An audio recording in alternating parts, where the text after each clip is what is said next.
Prince Charles comes down with COVID-19, and today we're going to be looking at all sides of this particular debate, if we can call it a debate. Hello, everyone. This is Chris Martinson.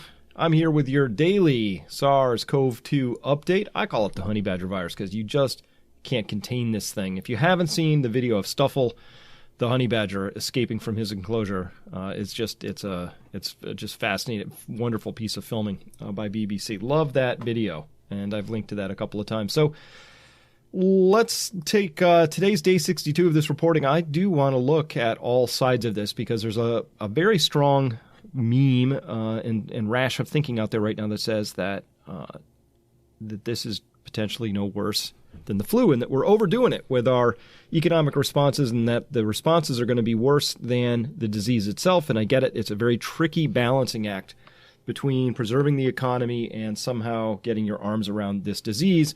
And the debate is now out front and center. So I want to make sure we're looking at all sides of that. But first, the numbers. And here, if we look at all of what we've got going on, this is for today. And if I looked at yesterday's numbers, somebody did point out to me, which was very helpful advice, that the time I'm recording these things, these numbers are incomplete for the day. So if I actually used yesterday's numbers when I recorded these, I would at least have a complete day's numbers there. But this gets us in the district here. So Italy, 683 new deaths. Total deaths now more than twice what China ended up recording. And it's pretty desperate what's happening there still at this point in time. Total cases that are confirmed at this point, it's 74,000, a little over that. And as well, Spain now has more deaths being recorded than China did. So we have two countries now that with more deaths than all of China, which was where the outbreak of this very bad disease happened. Of course, that's if you believe China's death statistics, which I don't. Not at all. When we looked at all the morgues overflowing there and crematoriums and things like that, it just probably a good chance that's a big, big undercount. As well, look at the case counts per million of population. We've got Switzerland, we got Spain, we've got Italy, all over the 1,000 or 0.1% cases per million total population. And as well, still, only 23 in Germany in serious critical condition. The mystery remains as to what's going on there. And this is being used as I've seen a lot of people in articles taking this as an example to say, hey, it's not that bad. Of course, the Italian example, it does look that bad, but then people are pointing out, and some of them pretty serious scientists too, that, well, maybe Italy's just not that healthy of a country. Had a lot of comorbidities, and that explains it. And I guess Germany's just that much healthier, or something. Or the data hasn't caught up yet with the reality, or there's a different strain floating around here versus here. I'd find that hard to believe given their proximity to each other, but hey, you never know.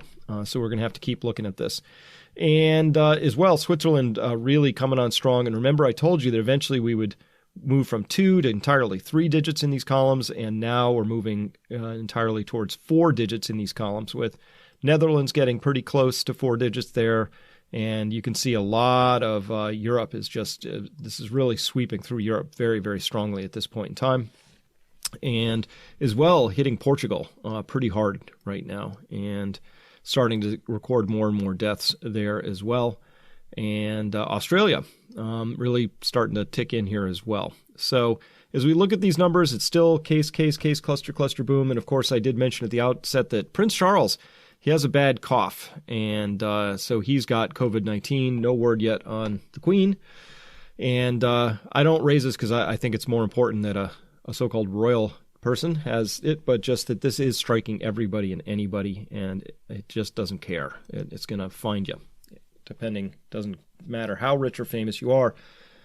The cases outside of China, well over 250,000 now, and still on this very exponential track right here, right now. And you can see that because that's a straight line. I've drawn through those dots, and I can't see, maybe that dot's a little tiny bit off, but nothing really. So you would think if we had active containment measures that were working, we would see this blue line start to deviate downwards from that red line. Like you can imagine if we drew a straight line here, you would see it depart off.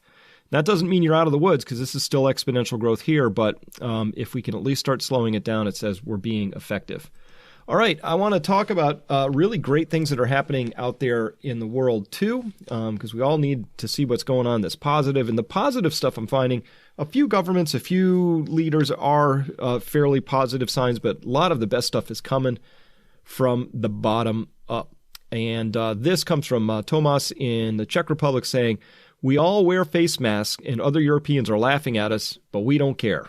I like that. You don't care. It's good.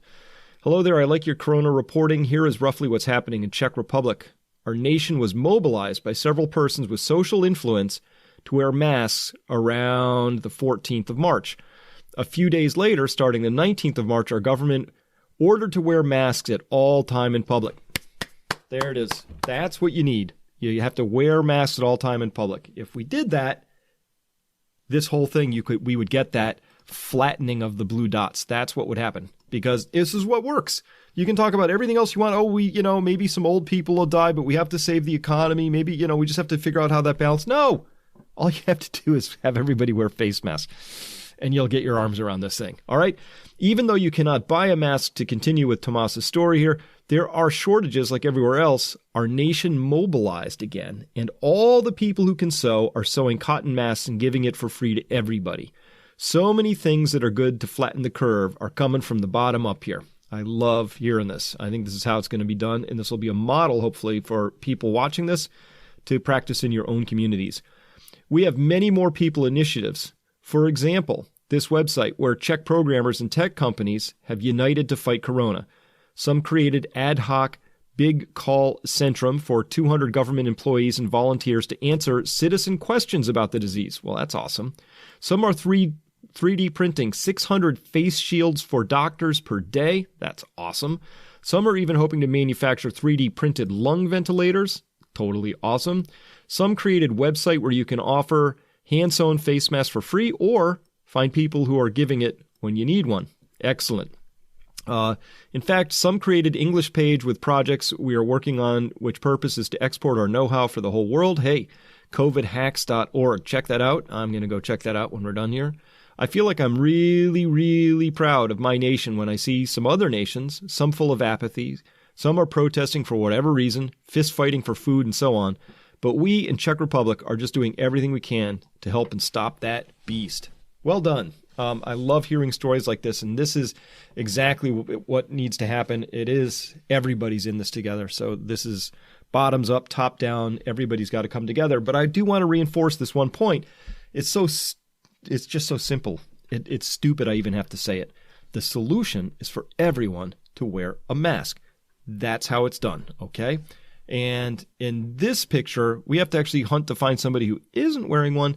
And that person hopefully feels awkward and will get a mask on soon. And again, these masks here are there to protect you from infecting anybody else. And because we don't know who is infected, because of the asymptomatic carriers and transmission, everybody has to wear a mask. And so if I'm wearing a mask, that is to protect you from anything I might be carrying, and vice versa. And that's what a proper social etiquette would require. And if I was in charge, or if I was advising the president, I would say, get on TV, put a face mask on, tell everybody they need to be out in public with one. And if they're out in public without one, that there'll be fines, that they'll be shamed, whatever you need to say, that they're not being good Americans, whatever you need to say, or whatever country is involved. If everybody wears a mask, this thing can be totally contained. As well, I talk about starting gardens all the time, and people write in and say, I live in the city, can't do that. Tim here is writing in about gardening and says, hey, you always tell people to start a garden if they can, great idea. But for those in apartments or with small yards, hard to do. What almost anyone can do is start a 5-gallon bucket garden, which requires no yard and little space. Just thought I'd let you know. Perhaps you can pass it on. You can grow a great garden with just a few 5-gallon buckets. Love your show on YouTube. Never miss it. Thank you, Tim. All right. Tim, great idea. I've actually grown things in 5-gallon buckets because I loved having things right on my porch rather than all the way out in the garden. So cherry tomatoes and things like that. But you're right. You can grow a lot of things in a 5-gallon bucket. So thank you for the reminder. And people should just look that up, Google it. All you need is a bucket and buy some soil, some potting soil or something and get some seeds, get going.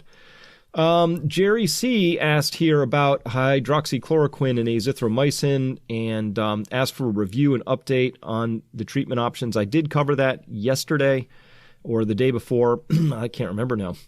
And he says, I see here that the French study was not top-notch, but it's the only positive development in its absence. It's better than nothing. And I thought so too, but I'm going to give you some data now that more data is coming in. It's absolutely better than nothing at this point in time.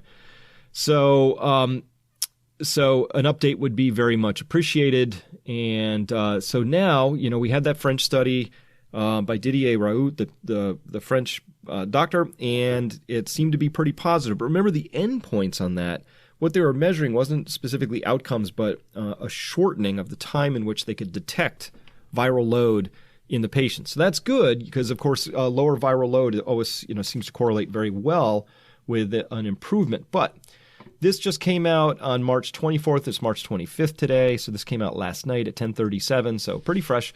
And so maybe not so fast on the chloroquine. And here this talks about how this might be no better than regular coronavirus care. So different studies, both small, but let's compare them real quick just so we can see what's going on. Because remember, chloroquine and hydroxychloroquine are not without trouble. They got a lot of side effects. If very easy to overdose on them and do serious damage, even death.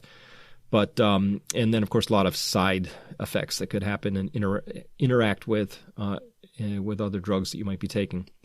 Hydroxychloroquine, a medicine for malaria that President Donald Trump has touted as a treatment for coronavirus, was no more effective than conventional care, a small study found. The report published by the Journal of Zhejiang University in China showed that patients who got the medicine didn't fight off the new coronavirus more often than those who did not get the medicine. The study involved just 30 patients, and the French study was just 40 patients, so these are tiny. Of the 15 patients given the drug, 13 tested negative for the coronavirus after a week of treatment. Of the 15 patients who didn't get hydroxychloroquine, 14 tested negative for the virus. The results of the study weren't statistically significant. So I don't know about the rest of the study. We don't know how serious these patients were in the first place. We don't know if they really needed it. We don't know, whether they're males or females. We don't know if they were given what other drugs they might have been given. So inconclusive, but it's not just wasn't a complete slam dunk here. But what was interesting is that after a week, you had nearly complete remission here at 14 out of 15. And 13 out of 15 here. So no big difference between those two numbers, 13 and 14 out of 15. Nothing there. But it's amazing that so many tested negative just after a week of treatment because they are either really far along or they must have been putting something else in the treatment along with it, maybe some antivirals. So I'm not clear on what happened on that one, but where data's still coming out. All right, Sweden prepares. Let's talk about this. Henrik says here, Sweden starts to prepare at least in one way. One of our major hospitals in Stockholm got 5x containers with cooling units to reach -20 for storage of up to 1,000 bodies. The rest of the strategy seems to be to wash your hands if you're able to work from home, but only if you live in our capital. Yeah, Sweden is getting a lot of reports like this, similar to Henrik, which just says Sweden has really got its head in the sand and is having a very difficult adjustment process as a nation trying to get around this. All right, I want to look at all sides now. I get a lot of people send me articles like this quite a bit, and I run across them myself. Here's one, Coronavirus Mass Hysteria. I think you can sort of read, figure out where this author's angle is going to be on this particular thing. This is a doctor, wrote this on March 9th, and said, there have been numerous strains over the years of the coronavirus. And by the way, I want to look at these things because it's very important to look at all sides of this. I want to make sure that every angle is being considered always. And I like the data. And when the data changes, I'll change my mind. But it's got to be data-based. All right. Coronavirus, it's a type of virus that's transmitted between animals and humans, a zoonotic virus. Some coronaviruses simply cause the common cold, while others cause more serious illnesses. This is not the first time a strain of the coronavirus has caused a health scare. All right, this is not entirely accurate here. I don't believe that to characterize this as a health scare is that's not appropriate. That's very leading language in this particular case. And also to sort of say this is kind of like the common cold, this isn't a useful set of comparisons here. So this doesn't provide a lot of context. This isn't a useful framing for this, but I see what the framing is. I think it's a misleading framing to say some coronavirus simply caused the common cold. The SARS-CoV-2 coronavirus was the cause of SARS in 2002. MERS caused the Middle East respiratory syndrome in 2012. Remember the bird flu in 2005, swine flu pandemic in 2009, then the Ebola virus panic between 2014 and 16, the Zika virus scare in 2018. I do remember those, but this wasn't a novel coronavirus. It wasn't coronavirus at all. This wasn't a novel coronavirus or coronavirus at all. Nope, not a coronavirus.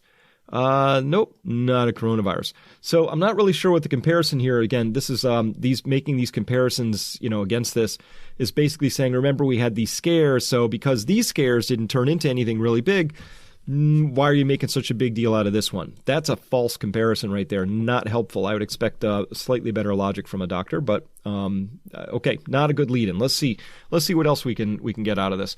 During each of these infectious disease outbreaks, the media put on their Chicken Little costumes and beat on their chests and cried out, "The sky is falling, the sky is falling." That's what's happening again. Okay, I'm waiting for some data here. Let's see. Let's get to the data so we can compare this. That's an assertion right there, not an actual fact-based argument.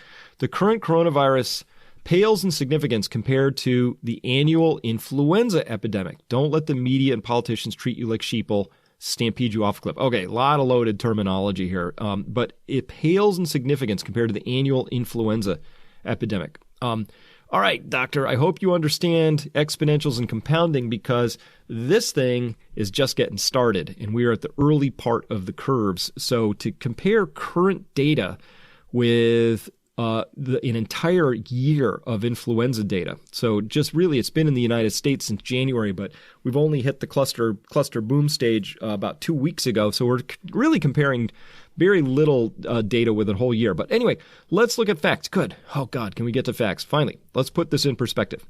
According to the CDC, there have only been 164 cases of the coronavirus in the United States as of March 7th, 2020, with 11 deaths. Okay, so...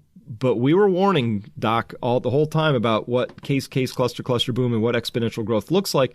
So this was only written on March 9th. Here it is, March 25th.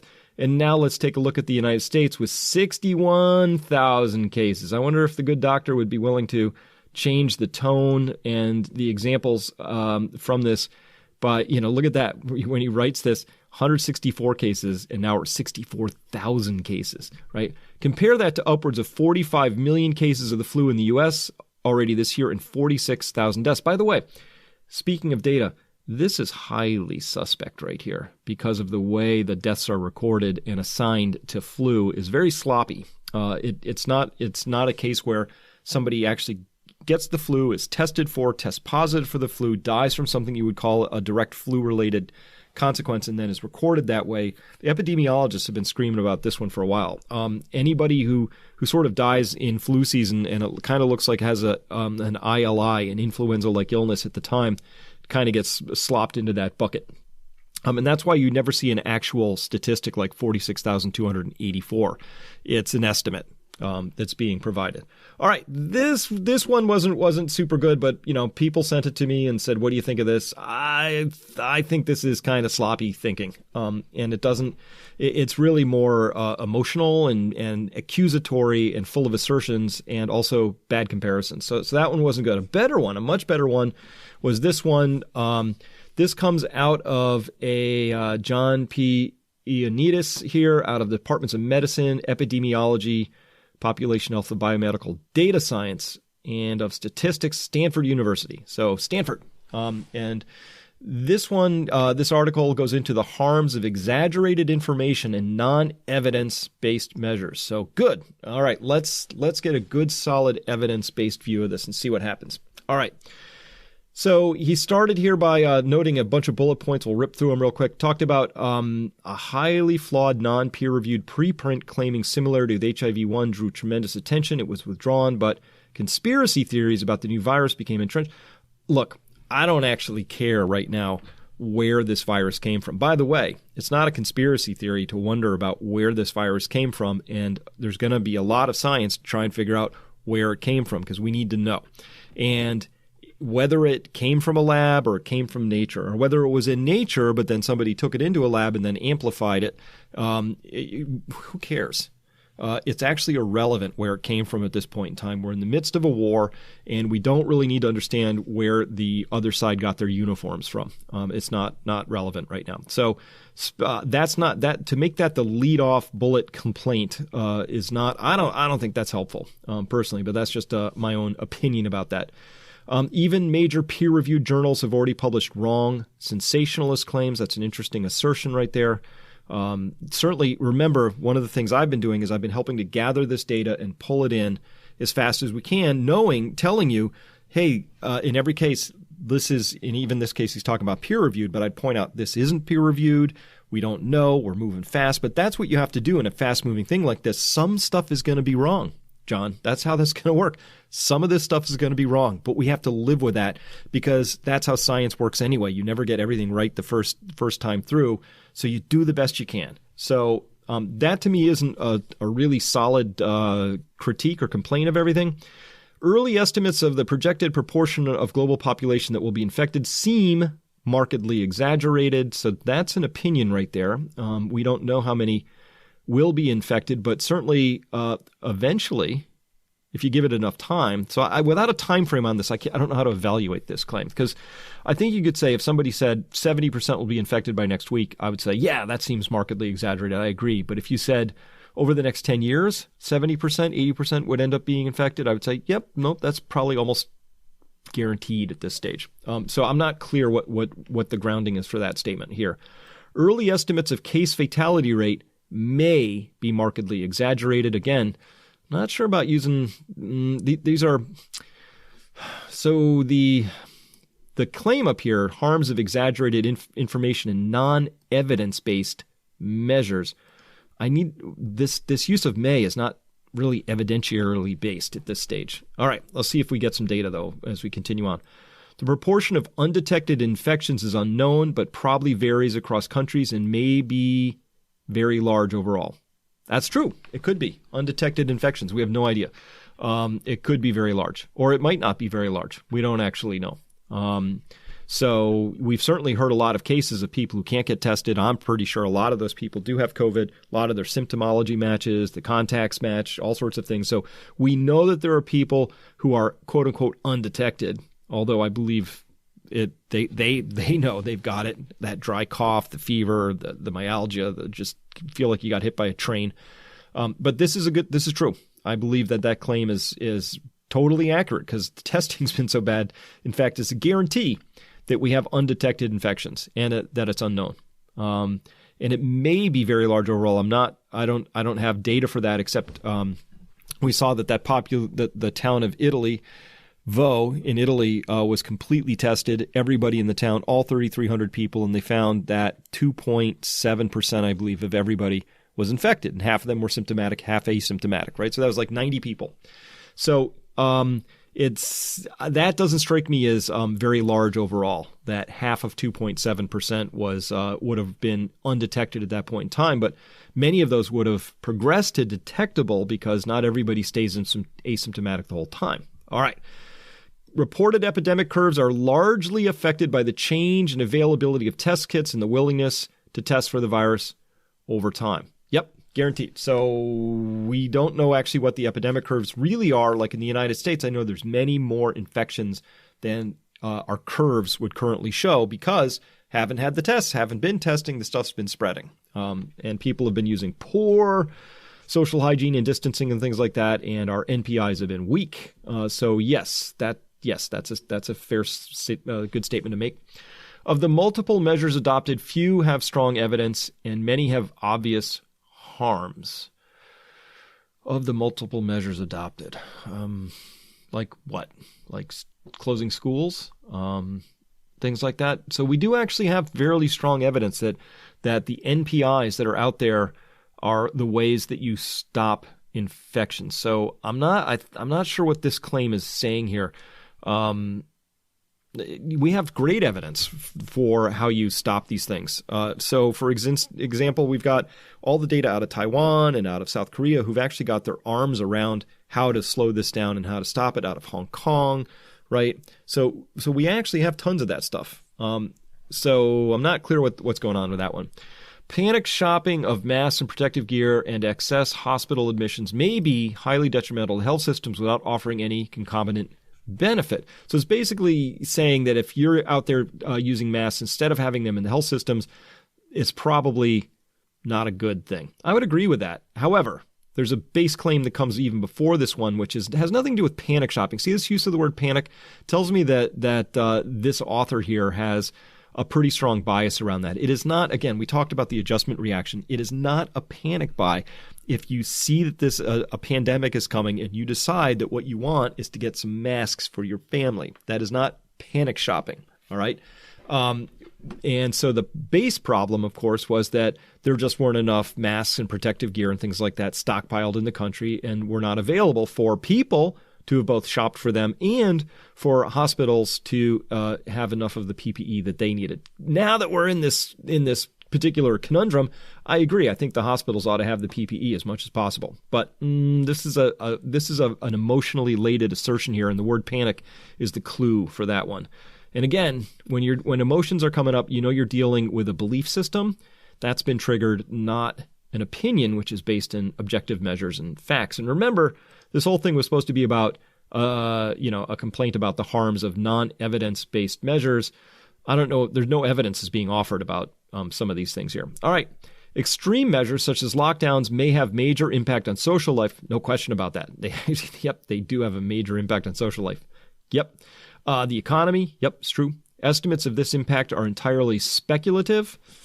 Yeah, I guess we can measure that in certain ways. Comparisons with and extrapolations from the 1918 influenza pandemic are precarious, if not outright misleading and harmful. I don't agree with that one necessarily, because that's the last big pandemic that would be that you could compare this to. So I think the comparison is fair because I don't know what else we would compare this one to. And I'm not sure what he's referring to here about the extrapolations from. I haven't really seen anybody extrapolate from that one. We just run the comparisons and wonder about the case fatality rate and things like that. But let's dig down a little. These are all of the bullet points. Maybe it gets clearer when we get down to a couple of, I'll just examine two of the claims I pulled out of this paper. And by the way, this thing was all over the place and people have sent it to me tons and it's had a big impact. And so I'm going to burrow into it for a bit here. Early reported case fatality rate figures also seem exaggerated. The most widely quoted CFR has been 3.4% reported by the WHO, dividing number of deaths by documented cases in early March. This ignores undetected infections and the strong age dependence of the CFR. The most complete data come from Diamond Princess passengers with a CFR of 1% observed in an elderly cohort.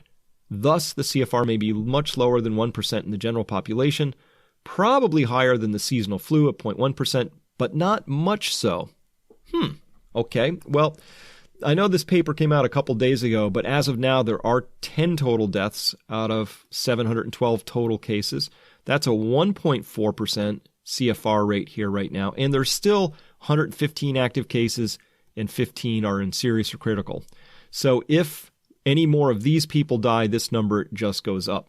And so we are already here, and so he's here saying that the Diamond Princess is our best case, and it might even be overestimating it because this is an elderly population. So I agree.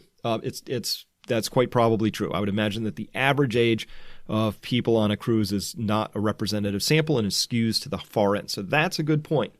And as well, the Diamond Princess may be our best example because it was a completely contained cohort, and we can track them all the way through from beginning of case to the total resolution. But the other thing I want to point out here is that there's still 115 active cases. This is well over a month old. Remember that? The Diamond Princess, Disaster Princess, that was happening way back there in February, early February. So it's at any rate, this to say that the case fatality rate may be much lower than 1%, I'm not sure you can say that here. And that it's maybe not much more so than the case fatality rate of seasonal flu.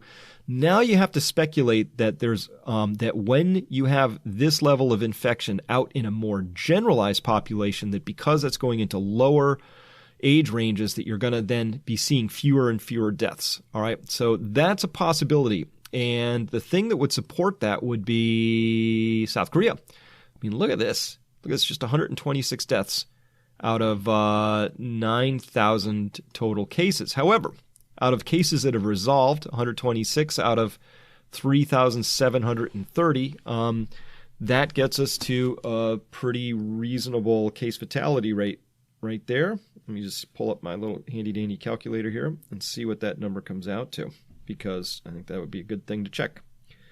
All right, so if we said divided by, we'll call that, yeah, that's 3.2% right now. So South Korea is sporting about a 3% case fatality rate. And to me, they're running the gold standard on this thing. Great care, full testing, really managed to get the case counts down. They were the leaderboard. They were number 2 for a while. And look at Italy shooting past and all that stuff, right? The Italian data is way past a case fatality rate of 3%. This is actually, you can do that number right in your head. Total cases, 71, that's 10% right now, a little over 10%.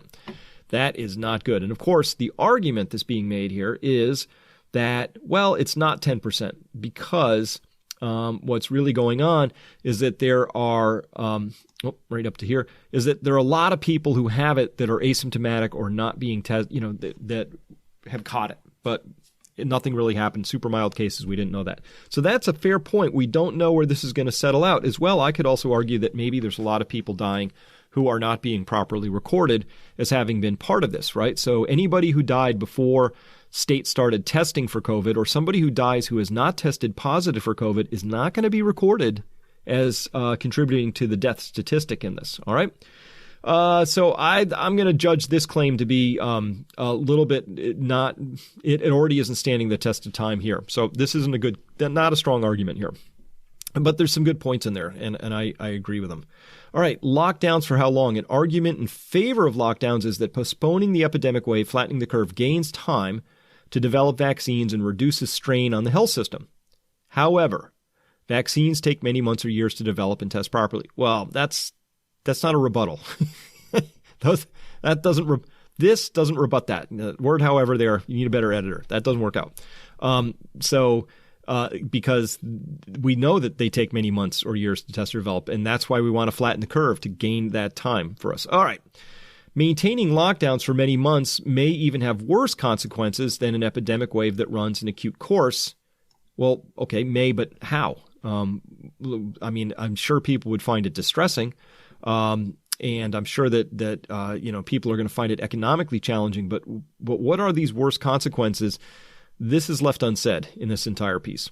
Focusing on protecting susceptible individuals may be preferable to maintaining countrywide lockdowns long-term. Well, now that I would agree with. Obviously, you don't want a blunt instrument. We would like to have a surgical lockdown if possible. Keep the susceptible individuals away. Find out do serological testing. Find out everybody who has had this COVID-19 so that they're basically now immune from this thing. Give them special wristbands so we understand that them not wearing a face mask is totally okay, and get those people back to work, maybe even put them into critical situations in hospitals, train them up, all sorts of things. I agree totally that we could be smarter about how we do lockdowns, but you have to do the hammer first in lieu of having good information, which is who's already had it, without contact tracing, so we don't know who might be asymptomatic, without knowing any of that stuff. You just got to do the hammer. You got to lock everybody down and then let that steam off a little bit. All right. But it's a theme now. This is everywhere. Look at this. March 24th. This is an opinion piece came out last night in the Wall Street Journal. Is the coronavirus as deadly as they say? Current estimates about COVID-19 fatality rate may be too high by orders of magnitude, plural.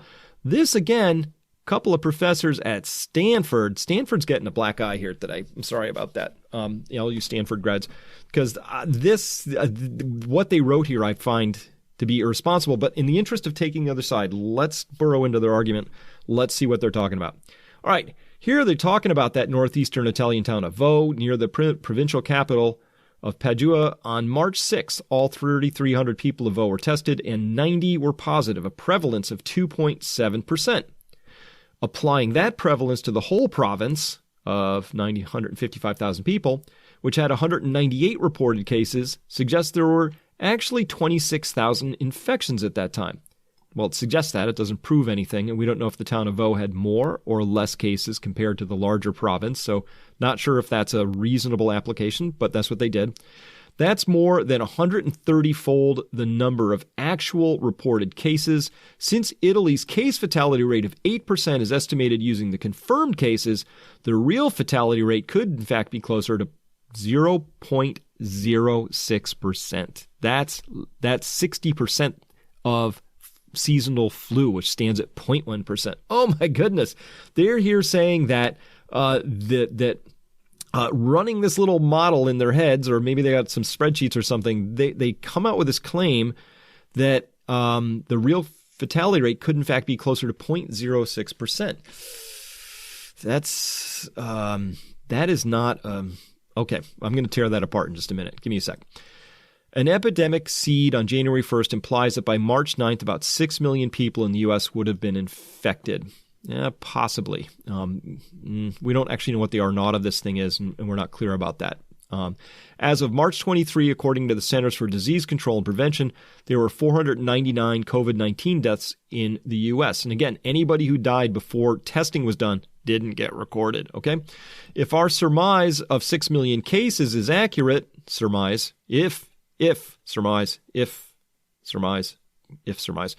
that's a mortality rate of 0.01%. Assuming a 2-week lag between infection and death, this is 1/10 of the flu mortality rate of 0.1%. Such a low death rate would be cause for optimism. Oh my God, how did this make it past the editors at the Wall Street Journal? Good grief, you guys. All right. So you know how you test this stuff? You use what's called your brain, and you can forget your models here for a second, and you just put your little logic hat on, and you say, well, if the flu mortality rate is 0.1%, and this thing has a mortality rate of 1/10 that, then this thing ought to be 1/10 as demanding on our hospital system is flu. Makes sense, right? Except the reality is that when you go and you look at what's happening, say here in Spain, this is in Madrid, you go to these hospitals, looks just like what we saw in Wuhan, right? There's just people everywhere. There's people sitting in chairs with IV bags flowing down. There's people lying down.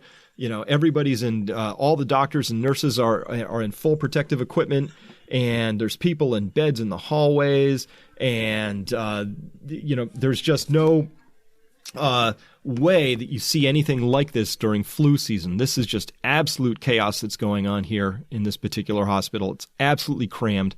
And so if you would imagine that if it was true that this thing had a mortality rate just 1/10 that of flu, you wouldn't be seeing stuff like this as well.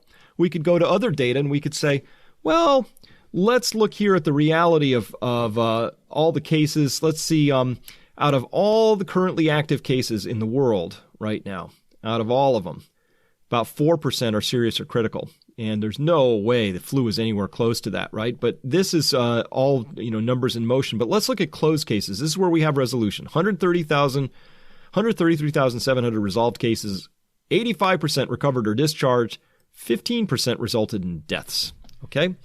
This is not a flu-like symptom at all, and this is very different from what we're seeing in flu. And as well, you can read lots and lots of anecdotes. Now, there was a great one, a story in the New York Times. This woman's writing about her husband's experience of it. He's 57 years old, very healthy, does 5-hour bike rides, has had this thing for like 11 or 12 days now, and has just been reduced, like just crushed by this thing. And unable to move, barely able to move, just, near death, and feeling really, really awful. We had the case of the swimmer. I mean, just if you read the case reports of the people who are so-called mild, this is not the flu. It's hitting them hard. As well, the reality here from today on the 25th, we find out that the Department of Homeland Security has been briefed that New York City's morgues are nearing capacity, according to a department official. and a second person familiar with the situation. Morgues in the city are expected to reach capacity next week per the briefing. A third person familiar with the situation in New York said that some of the city's hospital morgues hit capacity over the last 7 days. So some of them are already full. And New York has asked for emergency mortuary assistance. Hawaii and North Carolina have asked for mortuary help as well. And the Disaster Response Agency currently reviewing the requests.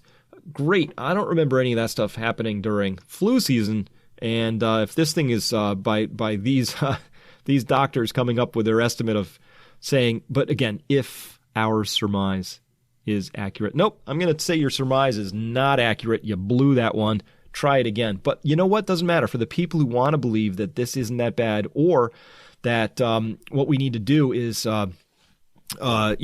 release the economic stranglehold and just let this out. That's what these studies are, just pure mana for people who want to just get on with things, who are bored with this whole thing, who would rather not be under lockdown anymore, or rather not have to deal with a pandemic. Hey, I get it. There's nothing fun about this, but running bad data and surmising stuff, I think, is irresponsible. By the way, here's another reason why I think the flu is worse is irresponsible. And this Todd Workson sent this to me, and this comes from Petra Klepak here. And this is really cool data, and this is showing the range, the effective reproduction, the R naught of this thing in Italy. 1. If you can get below 1, you win. And look at what they've been doing. They've been managing to crush this down and get this lower and lower and lower. And they do that with, of course, by not thinking this is anything like the flu. And they don't delude themselves by saying it's no worse than the flu. They have very active containment measures, non-pharmaceutical interventions, all that. And we've got a lot of stuff to undo. Remember all this stuff? Here was the Washington Post back in February, get a grip, America. The flu is much bigger threat, and we had the Daily Beast and saying, the flu is the real threat here, right? And so that was back on February 7th here. And Vox, is this going to be a deadly pandemic? No, they got that stuff. And then BuzzFeed coming out here in late January saying, don't worry about the flu, right? So this is all the stuff we've got to undo. And I do believe that seeing opinion pieces like this are highly irresponsible, and they need to be better grounded in the actual data, or they need to explain why their suppositions and surmisings don't actually match either what we're seeing in terms of cases or what we're seeing in the reality in the hospitals like that. All right. So conclusions for today. No, the flu is not worse. Not even close. And everybody's saying otherwise. Really, they're twisting things or cherry picking facts and data points. If we've got better data, I'm all about it. Let's look at it. When people make good points, I'm all about that. That's great. But if you're just going to make assertions like, oh, we surmise, that's not helpful. And we really got to stop that as soon as possible, because we got to get serious about this now. There are great responses happening all over the world. Gave the Czech examples. I've got tons of other ones, though. And I love that people are making masks. And I love that we're starting to see the hashtag #CoveIdiots, apply to people who are doing dumb things like not wearing masks in public or wanting to hug you still or shake your hand and all that stuff. #CoveIdiots. All right. The data, it isn't settled, and there's still lots to learn. But right now, downplaying the seriousness of this novel coronavirus, it's just not a good strategy at this time. So I'm going to rebut that and refute that whenever I can. Overwhelmed hospitals. We've got these anecdotes from these so-called mild cases. We've got overflowing morgues. We've got all these deaths. It's just not consistent with this latest rash of no worse than the flu thinking, but I get it. Some of these people, they've got good points, but a lot of them, they don't want the economy to get hurt. So they're trying to reweight the balance back over towards let's protect the economy. I think there's an argument to be made there, but let's be honest about it and come out with it directly and right through the front door, and not try and minimize this disease by making bad comparisons and false analogies. All right, we got to take it on its own face and see it for what it is, because this is not the flu, and we've known this now for, I guess I got to change that to 60 plus days, because that's how far we are in this right now. And so there's a lot that makes this very different from the flu, not the least of which is how many people require intensive care and for how long, and how complicated and complex that treatment is to get those people back to health if they're going to make it. A lot of other reasons that this thing is not the flu. We've known all about this for a long time, and I would rather be debating on these things rather than having to rebut assertions, that are really hard to say anything about because they're not data-based. All right, that's it. That's my report for today. Thank you very much for listening. We'll be back tomorrow. Be safe, everyone. Hi, folks. Adam Taggart here. Chris Martenson and I are the co-founders of Peak Prosperity. If you want to get alerted whenever we release a new video from Chris, just click the red subscribe button right beneath the YouTube video player. Once you've done that, a little bell icon will appear right next to it. Click on that bell. It looks like this. And that's it. The next time we publish a video from Chris, you'll immediately receive a notification from YouTube. Thanks for watching our videos.